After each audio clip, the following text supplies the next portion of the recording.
Welcome to my CS50 final project titled MotoNumbers.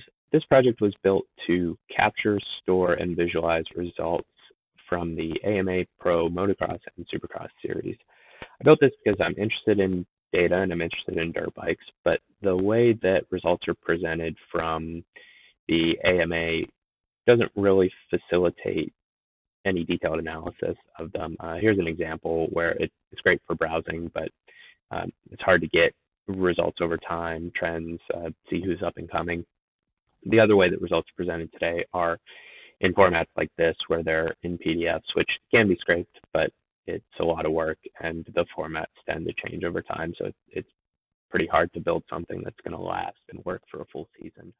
My project was built to utilize the same JSON feeds that power AMA's live timing website, which look similar to this, to capture results live during races, write those to a SQlite database, and then there's a Flask front end for looking at it. So here's just a quick tour through what the Flask site looks like. The neat thing about this is that it allows me to see how individual riders are doing over time. And then the SQlite database really facilitates detailed analysis because it puts all the laps of all the riders for every event and every session of the season into a single table where you can really start teasing things apart and looking for trends.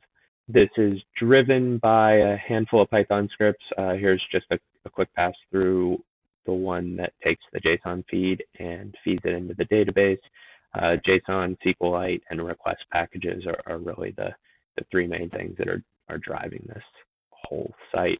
And then the Flask app has 6 routes, so pretty simplistic. So this is something that I'd build off in the future if I do end up using it. So thanks for your time.